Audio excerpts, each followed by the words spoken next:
오늘은 빌립보서 강의 13번째 시간입니다. 제목은 잃어버린가 얻음.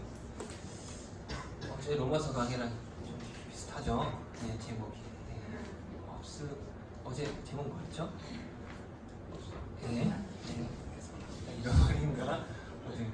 우리 3장 4절에서 9절 말씀입니다. 다 찾으셨나요?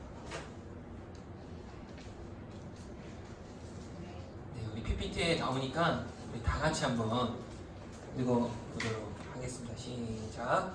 그러나 우리를 신뢰할 만하며 만일 누구든지 다른 이가 우리를 신뢰할 것이 있는 줄로 생각하면 나는 더욱 그러하니 나는 8일 만에 헬을 이스라엘 족속이여 베냐민 지파여 이브리 중에 이브리이요 율법으로는 바리새인이요 열심으로는 교회를 받게 하고 율법에 이르는 흠이 없는 자라. 그러나 무엇이든지 내게 유익하다는 것을 내가 그리스도를 위하여 해로 여길 뿐더러 또한 모든 것을 해로 여기고 내 주인 그리스도 예수를 아는 지식이 가장 고상하기 때문이라. 내가 그를 위하여 모든 것을 잃어버리고 배설물로 여김은 그리스도를 얻고 그 안에서 발견되려 믿니 내가 가지는 율법에서 난 것이 아니고 오직 그리스도를 이름으로 말미암은 것이니 곧 믿음으로 하나님께로부터가 아니라. 아멘. 우리 이전 시간 설교 내용 혹시 기억하시나요? 네, 참 할례자들이라는 제목으로 말씀을 나눴습니다. 그러니까 이제 사도 바울은 이제 주제를 전환하면서 주 안에서 기뻐하라 이렇게 얘기를 하고 그 기쁨의 이유를 뒤에 이렇게 쭉 설명을 하죠. 저번에는 이제 1절에서 3절까지 얘기를 하고 또 나머지 그 이유를 오늘 이렇게 쭉 나오게 됩니다. 1절에 보면 같은 말을 반복해서 너희들한테 이렇게 말하는 것이 자신에게는 이제 사도 바울이 수고롭지 않다 이렇게 얘기를 해요. 여기서 그 같은 말은 오늘 좀 주제예요. 네. 그러니까 핵심 주제인데 그 같은 말, 즉 그 율법주의를 경계하고 그리스도를 말미암아 믿음으로 말미암는 그 의를 계속 전하는 게 사도 바울 자신에게는 이제 수고롭지가 않다라는 거예요. 또한 이 말을 계속 반복해서 말하는 게 또한 빌립보 성도들 너희에게 또 우리에게 안전하다 이렇게 얘기를 했습니다. 이 말을 볼 때 또한 이제 빌립보 교회 안에서 그 어떠한 그 안전을 흔드는 어떤 세력이 있다고 보았죠. 그게 바로 이제 그리스도를 믿음으로 얻는 의를 반대하는 어떤 율법주의 세력들이죠. 이들을 향해 사도 바울은 어떻게 표현했습니까? 개들, 악행하는 자들, 또한 거짓 할례자들 이렇게 표현합니다. 개들, 악행하는 자들이라고 표현한 이유가 이 개라는 것은 그 당시에 이렇게 부정을 상징하는 동물로 유대인들이 이제 이방인들을 향해서 지칭했던 표현이었어요. 근데 여기서 부정 악행이라는 정의는 이제 사도 바울이 생각하는 어떤 그 부정과 악행이라는 정의와 달랐죠. 유대인들이 생각하는 어떤 부정은 어떤 법이라는 딱 기준을 두고 그것을 어기는 자, 또 하나님께 선택받지 않은 자들, 그를 향해서 부정하다라고 하는데 사도 바울에게 있어서 그 부정, 악행이라는 것은 그 진짜 부정 악행이라는 것은 오히려 자신이 율법을 지킴으로 인해서 스스로 그 의, 하늘의 의를 얻으려는 어떤 그 시도 자체, 그것을 하나님 앞에서 악이다 이렇게 얘기를 했어요. 그래서 저번 시간에 베드로 얘기를 했죠. 예수님께서 자신이 죽고 십자가에서 부활해야 한다는 그 십자가의 일을 예고를 했는데 그 베드로가 자기가 막았죠. 그때 예수님이 뭐라 하죠? 이 베드로한테 사탄아 물러가라. 네. 그렇게 자기의 그 어떤 의의를 가지고 어떤 일을 해보려는 그 시도가 결국 하나님의 일을 막는 어떤 사단의 일이다 이렇게 얘기를 했어요. 그러한 일이 내가 할게요. 나 예수 필요 없어요 라는 거예요. 네. 이렇게 자신의 육체를 신뢰하는 자들을 향해 사도 바울은 손할례다. 손을 몸을 막 쳐서 어떤 의를 얻으려고 하는 그런 자들, 그게 거짓 할례자들 이렇게 얘기하고 있습니다. 네, 사도 바울이 이러한 자들을 주의하라고 얘기하죠. 주의하라는 것은 그들의 행위와 그들의 사상과 주장을 주의 깊게 보라는 거예요. 그리고 사도 바울은 거짓 할례의 반대로 또한 참 할례자들이 무엇인지 설명함으로써 빌립보 성도들에게 기쁨을 또한 알려줍니다. 참 할례자들은 어떤 자들입니까? 바로 그 하나님의 영, 그리스도의 영이 우리 안에 오셔서 우리에 대해서 그 가능 없음, 불가능을 함을 알게 하시고 이렇게 그리스도로 채워지는 걸 얘기해요. 그 다음 나타나는 반응들이 무엇이죠? 그게 십자가에서 내 이름표 달고 죽으신 그 예수를 자랑하게 되는 거예요. 이게 뭐냐면 자랑한다는 말은 나는 아무것도 한 게 없습니다. 그 십자가 사랑을 알고 그리스도께서 하셨습니다. 그 일을 자랑하게 된다는 거예요. 나를 자랑하지 않는다는 거죠. 나는 부정한 자요, 그리스도의 은혜가 없으면 지옥이라는 사실을 인정하며 그렇게 그리스도께서 하신 그 일을 자랑하게 된다는 거예요. 사도 바울은 이렇게 자신의 육신을 신뢰하지 않는 우리, 그러니까 빌립보 성도들 또한 여러분들, 그리스도를 믿는 여러분들이 참 할례자다 이렇게 얘기를 합니다. 그러니까 주 안에서 기뻐하라 이렇게 지금 권면을 하고 있음을 보면 됩니다. 기억나시죠, 여러분? 네. 그래서 오늘 본문은 그 주제의 문맥에 따라서 사도 바울이 이어서 또 권면을 하고 있어요. 우리 4절 6절 한번 다시 읽어보겠습니다. 시작. 그러나 나도 육체를 신뢰할 만하며 만일 누구든지 다른 이가 육체를 신뢰할 것이 있는 줄로 생각하면 나는 더욱 그러하니 나는 8일 만에 할례를 받고 이스라엘 족속이요 베냐민 지파요 히브리인 중에 히브리인이요 율법으로는 바리새인이요 열심으로는 교회를 박해하고 율법에는 흠이 없는 자라. 여러분 이 본문을 딱 읽어보니까 어떤 느낌 받아요? 사도 바울이 자랑하는 것 같죠? 그냥 이렇게 표면적으로 보면 반응 좀 해주세요. 네, 맞죠? 네. 그래서 여기서 좀 보면 이러한 개인적 자랑은 그냥 그대로 자기를 내세우기 위함이 아니라 자신을 의지하는 그 손 할례다. 더 이상 자기 자신을 자랑하지 못하도록 하려는 어떤 의도를 담은 주장임을 볼 수가 있어요. 그러니까 사도 바울은 구원의 공로가 그리스도에게 있지 않고 자신에게 있다고 하는 이들에게 그들의 논리대로 치자면 사도 바울 자신도 너들 그들보다 자랑할 것이 더 많다는 그 사실을 밝히고 있는 거예요. 그러니까 너희들이 그렇게 육체를 신뢰하잖아.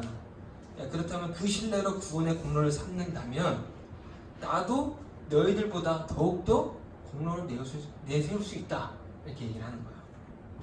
이런 측면에서 사도 바울이 얘기하는 겁니다. 그래서 이것이 3절의 내용인데 실제로 바울이 또한 이렇게 율법주의자들이 신뢰하고 있는 어떤 육신에 대해서는 누구 못지않게 신뢰할 만하고 자랑할 만한 것들이 가지고 있었어요. 그 내용이 5절 6절이죠.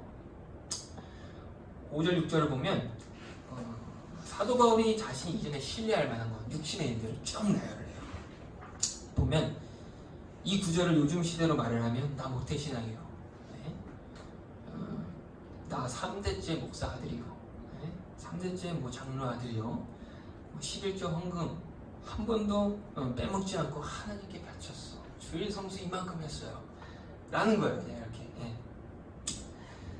네, 그래서 8일 만에 할례를 받는다는 것은 태어나자마자 8일 만에 할례를 받는다는 거예요. 이것은 율법에 따른 것이었어요. 찾아보지 않겠지만 창세기에서 이삭이 난지 8일 만에 할례를 받은 장면이 나오게 돼요. 또한 레위기 12장에 그러니까 아이를 낳은 그 여인의 규례에 아이를 낳고 8일 만에 그 할례를 행해야 하는 그 규례를 또 살펴볼 수가 있어요. 그런데 모든 유대인들이 8일 만에 할례를 받았을까요? 왜냐면 이방인들도 개종을 해서 이제 유대교로 넘어오는 사람들도 있었습니다. 이런 측면에서 볼 때 바울은 8일 만에 할례를 받았다는 건 어떤 정통적인 그런 모습을 좀 볼 수 있죠. 또 어떤 이방인들이 이제 개종을 해서 유대인들이 된 것보다 더 좀 우월하다 볼 수가 있죠. 그리고 또 자신이 이스라엘 족속이다 이렇게 얘기를 하죠. 그 중에 베냐민 지파 이렇게 설명을 해요. 자신이 그 순수한 이스라엘 혈통을 가진 사람, 하나님의 선민이며 언약 백성이라는 사실을 강조하고 있어요. 이거는 은혜로 들려지지 않고 난 특별하다 라는 거예요. 내가 뭔가 좀 특별하다는 걸 내세우는 거예요. 또한 그 중에서 베냐민 지파, 12지파 중에 막내죠. 이 베냐민 지파는 작은 지파이지만 높은 지파로 좀 평가가 돼요. 이스라엘 12지파 중에서 엘리트요, 최고 위층의 귀족으로 여겨졌는데, 베냐민은 이제 야곱이 사랑했던 그 라헬, 알죠? 라헬. 라헬의 자신이었어요. 사랑을 많이 받았죠. 그래서 그런지 그 야곱만큼 사랑했던 누구죠? 그 요셉만큼 사랑했던 자식이었어요. 그리고 초대왕 누구죠? 이스라엘 초대왕 사울이죠. 사울이 어느 지파죠? 베냐민 지파예요. 그러니까 초대왕이 베냐민 지파다 이러면서 이렇게 자신을 내세우는 거죠. 또한 포로 귀환 이후에 그 유다 지파가 더불어서 그 성전 재건축 주축 세력으로 그렇게 베냐민 지파가 활약을 했습니다. 이런 점을 염두에 두고 볼 때 이 바울은 이스라엘 족속 중에서도 이 베냐민 지파라는 말을 덧붙임으로써 자신이 어떤 이스라엘 가운데서도 확실히 인정받을 만한 그런 후손이다 이런 걸 내세울 수가 있죠. 또 이제 히브리인 중에 히브리인이다라는 것은 무엇보다 자신의 피 속에는 그 순수한 히브리인의 피가 흐른다 이런 뜻을 보면 돼요. 저도 이제 뭐 그런 게 있어요. 이 신학교 가면 이 급이 나눠져요. 성골, 진골, 해골, 약간 이런 식으로. 성골이 제일 높죠, 보세요. 맞죠? 목사 아들은 목사 아들 그러니까 목사 중에 또 뭐 감독 아들도 있어요. 최고 감독 아들을 뭐 성골, 감리사 아들 성골. 근데 뭐 장로 아들이다, 약간 진골. 평신도 아들이다, 그럼 뭐 해골. 근데 안 믿는 사람들 성제도 해골. 그리고 이제 뭐 그 안 믿는 아버지 밑에서 이제 신학하는 자들, 뭐 추노, 약간 누워 있어. 그렇게 우리 우스갯소리로. 그리고 목사들은 뭔가 좀 다르다는 거예요. 목사님의 부모님의 기도빨이 있기 때문에 그 아들은 뭔가 다르다는 거예요. 그렇게 좀 이 피가 다른. 약간 그렇게 우리 신학교 안에서도 이렇게 우스갯소리로 그렇게 좀 나뉘는 그런 모습을 보면 될 것 같아요. 이해되시죠? 그리고 율법으로는 바리새인이다. 이 바리새인은 이제 유대인들이 헬라 정신을 무분별하게 받아들여서 이렇게 정통 신앙을 이렇게 훼손해서 이들에 대해서 반동으로 형성하게 된 부류가 또한 바리새인들이에요. 그러니까 이들이 자신 스스로 세속적인 유대인들과 유대인들 중에 헬라 철학에 이렇게 묻어 있는 그런 그 세력들과 우리는 분리되어 있다. 뭔 느낌인지 아시죠? 좀 특별하다. 그래서 이렇게 스스로 분리주의자이며 또한 바울은 당시 예루살렘의 당대 최고의 유대 사상가였던 그 가말리엘 문화에서 이렇게 교육을 받았어요. 유대 사상가. 그러니까 스스로 이렇게 바리새파가 되기를 택하고 율법의 어떤 열성적인 그렇게 추종자가 된 거예요. 사도행전에서도 사도 바울 자신이 그 유대인 군 중에서 회개하고 유대인 군 중에서 변론한 내용에 동일한 내용이 언급이 되어 있어요. 사도행전 22장 3절. 없나요? 네, 다 같이 읽겠습니다. 시작. 나는 유대인으로 길리기와 다수에서 낳고 이성에서 자라 가말리엘의 문화에서 우리 조상들에게 율법에 왕으로 은혜를 받았고 오늘 너희 모든 사람처럼 하나님께 대하여 열심히 있는 자라. 여기서도 어디 출신이고 그 유대인들 앞에서 자신이 어떠한 출생이며 어떤 그 사상각 밑에서 배웠던지 그걸 유대인들한테 얘기를 해요. 그리고 너희 모든 사람, 즉 유대인들을 향해 사도 바울 자신도 너희처럼 하나님께 대하여 열심히 있는 자였음을 설명하고 있죠. 너희처럼 그렇게 하나님을 위하여 이렇게 열심을 냈던 그 열심이 나한테도 있다는 거예요. 그래서 그 다음 구절, 본문의 그 다음 구절을 어떻게 설명하고 있죠? 열심으로는 교회를 박해하였고 율법의 의로는 흠이 없는 자이다 라는 거예요. 여지껏 하나님께 대하여 그렇게 열심을 내었던 모든 것들이 결국 무엇을 박해했죠? 교회를 박해했다는 거예요. 교회를 박해했다는 거는 예수를 박해했다고 생각하시면 돼요. 유대인의 입장에서 볼 때 바울은 선한 열망이었어요. 왜냐면 헬라 정신으로 이렇게 무분별하게 섞여 있는 그 유대 공동체를 회복시키려고 했던 열망이 있어요. 누가 보면 열심히 있다 할 수 있잖아요. 그리고 그게 하나님을 위한 일이다라고 해서 생명을 다 바치고 그 일을 했단 말이에요. 근데 이러한 열심이 로마서에서 이 열심을 가리킨 무엇이라고 설명하는가 하면 우리 로마서 10장 2절 같이 시작. 내가 증언하노니 그들이 하나님께 열심히 있으나 올바른 지식에 따른 것이 아니라.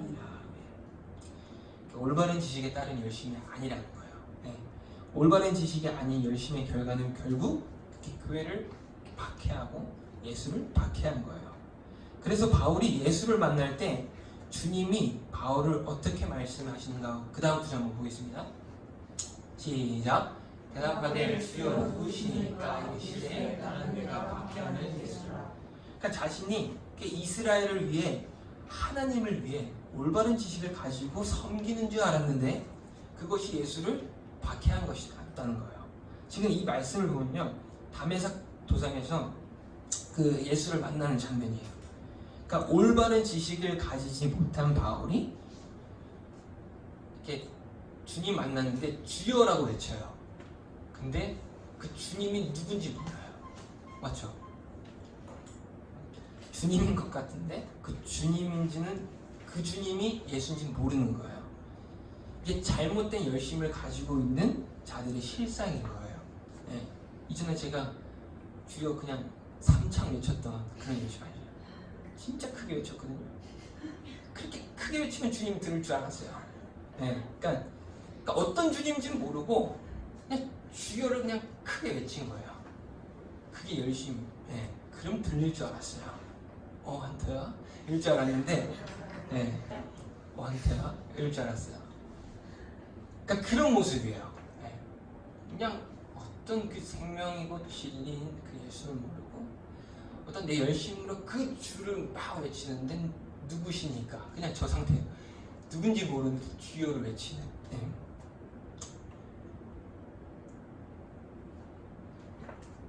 근데 이때 주님이 어떻게 나타나시죠? 네가 그 열심으로 나를 박해했다. 그 박해한 예수를 만난 거예요. 그 주님 만나셔야 됩니다. 네. 마지막으로 어떻게 표현하냐면 율법으로는 흠이 없다. 율법을 지킴으로 이거는 뭐 평가되는 어떤 의로움. 네. 율법을 다 지켰다. 흠이 없다 이런 거죠. 그러니까 사도 바울은 여기까지 자신이 여태껏 육체를 그 신뢰할 만한 것들을 쭉 나열한 것을 볼 수가 있어요. 그리고 다음 구절을 한번 보겠습니다. 빌립보서 3장 7절 우리 한번 다 같이 읽을까요? 시작. 그러나 무엇이든지 내게 유익하던 것을 내가 그리스도를 위하여 다 해로 여길 뿐더러. 네. 여기서 그러나라고 나오죠. 뭔가 좀 심상치 않죠. 네. 분위기를 확 바꿔요. 여기서 유익하던 것이 무엇이었을까요? 이전에 쭉 나열했던 사도 바울이 육신을 신뢰했던 모든 것들이에요. 네. 사도 바울은 이것을 자신에게 유익이라고 생각을 했어요. 누가 봐도 열심히 내는데 유익이라고 생각할 수는 있죠. 근데 그리스도를 만나기 전 바울은 그렇게 바리새인으로서 그것도 유대교의 골수분자로서 당시 자신이 누리고 있던 어떤 혈통, 가문, 종교적 유산과 열심, 지식, 율법 준수 등 어떤 그 육체의 자랑거리들을 하늘의 그 의를 얻는데 유익이 되는 것으로 여겼다는 거예요. 네. 이해가 되시죠? 내가 이렇게 하면 그것을 얻는다. 그렇기 때문에 그 열심, 모든 것들이 나에게 유익이었던 거예요. 요즘에 제가 애들 학원 차 운전을 하지 않습니까? 그럼 학교를 많이 가요. 그 학교에서 차를 딱 세우고 애들이 종이 딱 치면 나오는데 학교 정문에서 차를 딱 세워놓고 정문을 딱 지나자마자 이 밑에 바닥에 돌에 이렇게 새겨놨어요. 어떤 문구냐면 나는 할 수 있습니다 라는 거예요. 네, 나는 할 수 있습니다. 그러니까 세상의 교육과 그 세상은 나는 할 수 있습니다부터 시작을 해요. 네, 그래서 끊임없이 나의 어떤 그 숨어있는 그 잠재력을 발견해가지고 국가와 사회와 이 모든 것들에 이바지할 수 있도록 그렇게 부추기고 하는 그런 교육이 현대 교육이에요. 맞죠? 그러니까 동일하게 이것이 기독교에도 있어요. 그러니까 내가 하나님 말씀을 잘 순종해서 이 세상을 기독교가 변화시키자. 어디 좀 비슷하죠? 어디랑 좀. 네. 그러니까 이 세상을 변화시키고 하나님께 잘했다 충성받은 나의 종아 이 인정받자 하고 글을 하는 거예요. 다를 게 뭐가 있냐 이거는 거예요. 네. 그러니까 이런 가치를 추구한다면 내가 들어가 있기 때문에 하나님을 위해서 한다지만 내가 드러날 수밖에 없어요. 네. 신앙생활도 마찬가지예요. 주님이 하셨습니다 라고 고백을 해요. 근데 거기에 0.0000001%도 내 이름이 딱 들어가 있으면 기만터에 기획자가만 딱 들어가도 내가 했다고 자랑하는 게 인간이에요. 네. 여러분 주님이 하셨습니다 라는 이 고백도 내 의가 된 적이 있어요. 네. 학교에서 복음학교 딱 갔다 하고 신학생들한테 주님이 하셨습니다. 되게 멋있거든요. 우리들만의 그 어떤 그 사인이 있고 야 주님이 하셨지. 내가 한 게 아니야. 내가 한 게 아니라 주님이 하셨어 라는 것도 그 의가 돼요. 네. 참 무서워요. 네. 그러니까 우리는요 여기서 무엇을 하는 자들이 아니라 이 땅에서 무엇을 해서 하나님께 기쁘실 만한 것들을 해드리면서 살아가는 존재가 아니에요. 네. 우리 사도행전 17장 25절 한번 다 같이 읽겠습니다. 시작. 또 무엇이 없나요? 목사님? 네. 시작. 또 무엇이 부족한 것처럼 사람의 손으로 섬김을 받으신 것이 아니니 이는 만민에게 생명과 호흡과 만물을 친히 주시는 이시니라. 아멘. 여기 어떻게 나와요? 사람의 손으로 섬김을 받으시는 것이 아니니. 네. 그러니까 하나님은요 우리의 손으로 섬김을 받으실 만한 분이 아니시라는 거예요. 우리의 것을 뭐 올려드려도 만족 못하죠, 사실. 맞죠? 우리는 그저 그분이 주시는 저기 생명과 호흡, 만물을 친히 그거를 받아야만 하는 자들입니다. 아멘이시죠? 네. 사도 바울은 이전에 그게 자신의 육신에 신뢰할 만한 것들을 유익이라고 여겨왔어요. 그래야 의를 얻으니까. 그러면 이때 그리스도는 무엇이었습니까? 해로움이었어요. 그리스도가. 네. 그런데 자신이 그 박해한 예수를 믿긴 만나자 3일 동안 눈이 멀어지죠. 주님이 예비한 그 아나니아를 통해 눈이 이렇게 바뀌어지게 돼요. 3일 동안 눈이 먼 것은 그렇게 율법으로 인해서 예수를 못 보는 그 상태를 얘기해요.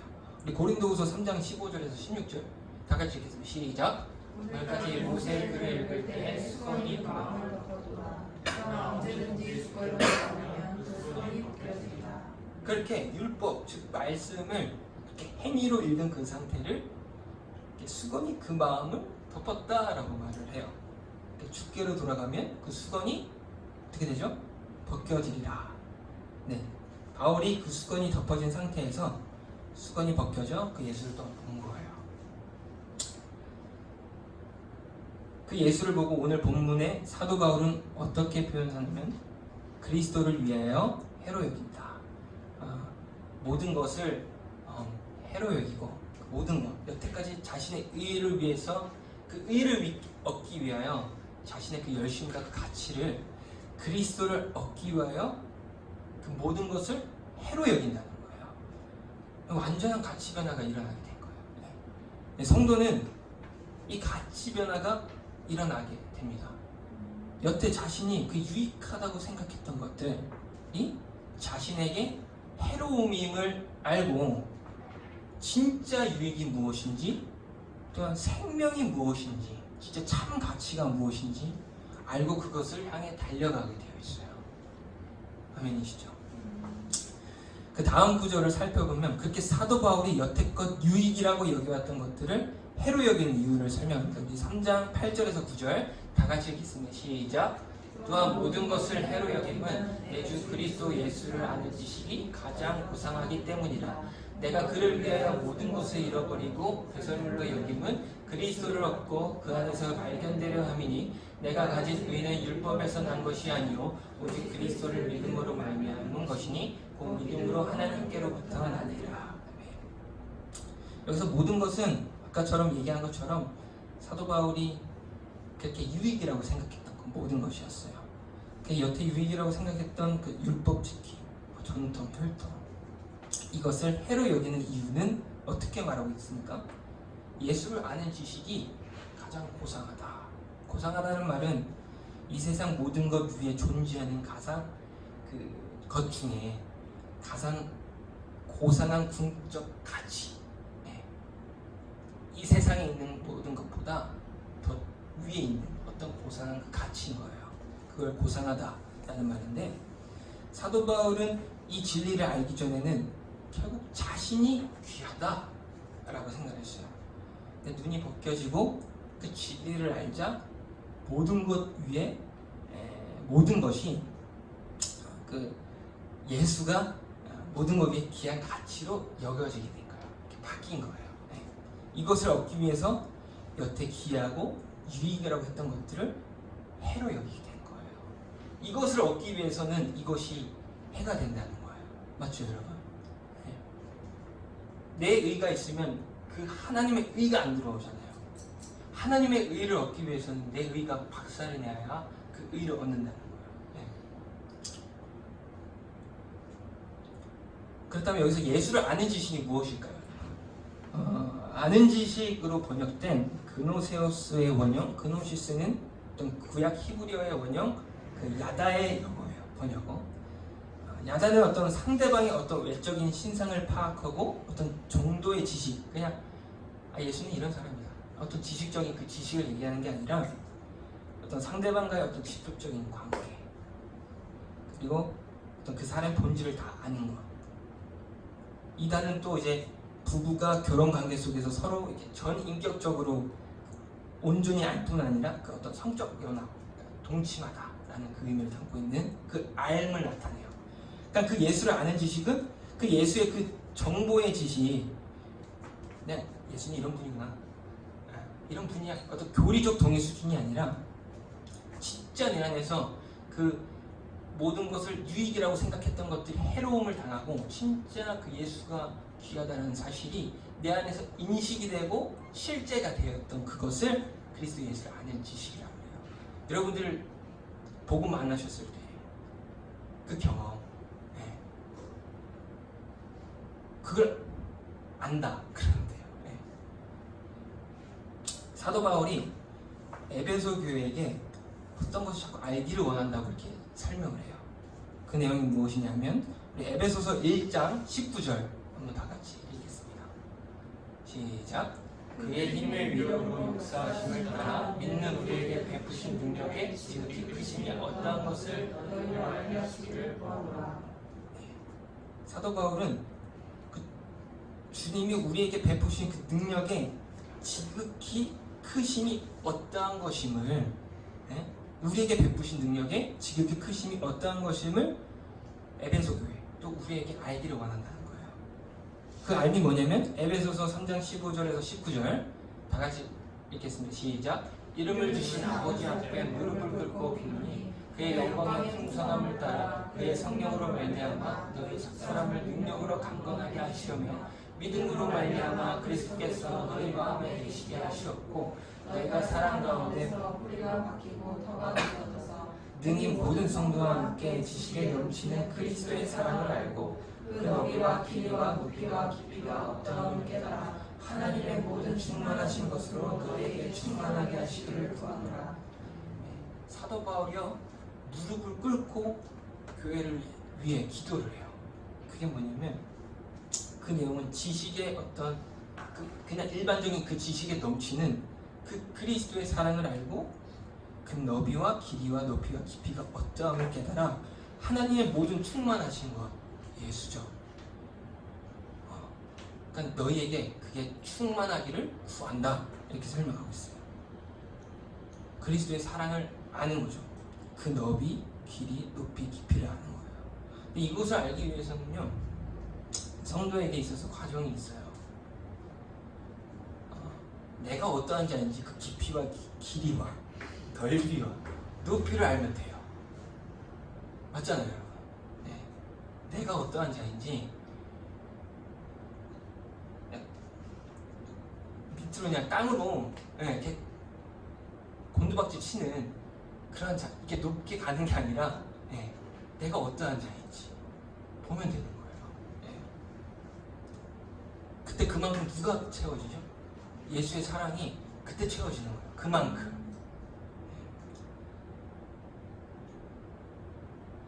이것을 아는 것이, 이것을 아는 것이 가장 귀하다는 거예요, 사도 바울이.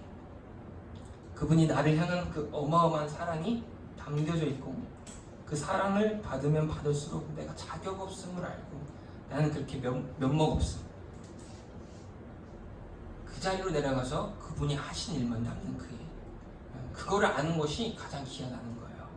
우리 에베소서 2장 13절 제가 읽어드릴게요. 이전에는 전에 멀리 있던 너희가 그리스도 예수 안에서 그리스도의 피로 가까워졌느니라. 우리의 상태가 어땠죠? 멀리 있는 자예요. 멀리 있는 자. 불러도 안 들려요. 그 멀리 있는 자예요. 불러도 안 들리는 그 멀리 있는 상태. 그때 그리스도의 피가 멀리 있는 나에게 이렇게 찾아온 거예요. 그 피로 우리가 믿어졌고 가까워지고 그 피로 원수된 것을 멀리 있는 우리를 화목하게 하신 거예요. 그 사랑의 너비와 높이와 길이를 아는 것이 예수를 아는 지식인 거예요. 이해가 되시죠? 이 예수를 아는 지식을 얻기 위해서는 또 얘기하지만 성도에게 허락한 그 환난, 죽음의 과정이 있어요. 또 이것이 오늘 설교 제목인 잃어버림. 본문 8절을 보면 내가 그분을 위하여 모든 것을 잃어버리고 라고 사도 바울은 말하고 있죠. 모든 것은 아까 그거 얘기했던 것.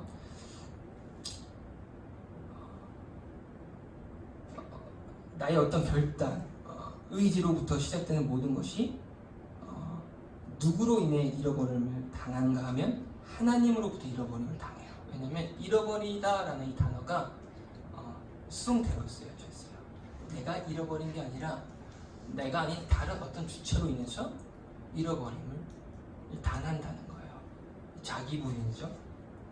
근데 여기서 생각해야 할 것이 있다면 잃어버린 그것이 그 모든 것, 나라고 생각했던 그 모든 것이 여전히 나에게 유익이라고 생각을 했다면, 여러분 보세요. 그것이 아직 가치가 있다 생각했다면, 잃어버렸다면 다시 찾아가겠죠. 가치가 있으니까. 잃어버림을 당했는데 그게 다시 가치가 있고 유익이라고 생각한다면 다시 찾아가려고 했을 거예요. 근데 사도 바울이 그 다음 말 어떻게 얘기하죠? 배설물로 여겨라. 그러니까 그것이 똥이라는 거예요. 그럼 안 찾겠죠, 그거를. 배설물을 다시 찾는 사람이 있습니까? 변기통 내려보더니 하수구에 보내야지. 그것이 결국 나에게 해로움이며 그리스도를 아는 지식에 걸림돌이 된다는 사실을 안다면 다시 그 자리로 돌아가지 않게 되는 것이에요. 그렇게 나로부터 시작되는 모든 것을 이렇게 배설물로 여겨라는 거예요. 여기고 있습니까? 네. 그래서 사도 바울은 뒤에 어떻게 말하고 있죠? 모든 것이 가치 없음과 배설물로 여길 때 비로소 무엇을 얻죠? 그리스도를 얻게 되는 거예요. 그래서 우리가 그리스도를 얻기 전까지는 하나님이 우리에게 허락한 그렇게 잃어버림을 당해야 되고, 또 잃어버린 것이 가치 없음을 인정이 될 때, 그때 그리스도를 얻게 되는 거예요. 이것이 하나님께서 한 성도에게, 우리에게 하시는 일이라는 겁니다. 오직 그분만이 할 수 있는 일이죠. 이때 다음 구절 한번 보겠습니다. 우리 마지막 구절 9절 다 같이 읽으면 시작. 그 안에서 발견되는 의미 내가 가진 일은 이것에서 난 것이 아니요 오직 그리스도를 믿음으로 말미암은 것이니 곧 믿음으로 하나님께로부터 나니라. 여기서 사도 바울이 자신이 가진 의를 얻게 된 근거를 설명을 하죠.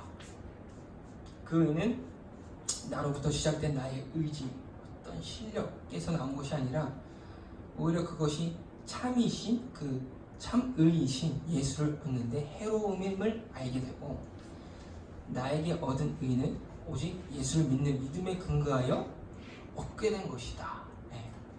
그러니까 그렇게 내가 해로움을 당하고, 하나님으로부터 해로움을 당하고 그렇게 그리스도를 붙잡을 때, 그때 그 참의를 가졌다라고 할 수가 있는 거예요. 아멘이시죠? 여러분, 교회에 와서 무엇을 얻기 위해 왔습니까? 예수를 믿기 전 유익하다고 생각했던 것을 이렇게 얻으려고 왔다면 잘못 오신 거예요. 예수를 믿는다는 것은 이렇게 가치 전도가 일어나야 돼요. 세상은요, 내가 유익이라고 생각하며 이렇게 나가 유익이라고 생각하는 것이 당연하게 생각하고 있어요.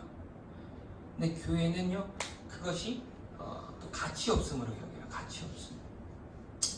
또한 반드시 이 일이 하나님으로부터 여러분들 가운데 일어날 때, 잃어버림을 당할 때 거기서 끝나는 것이 아니라 그때 가장 귀한 그리스도를 얻는다는 사실을 여러분들 잊지 마시기를 바라겠습니다. 네, 기도하시겠습니다.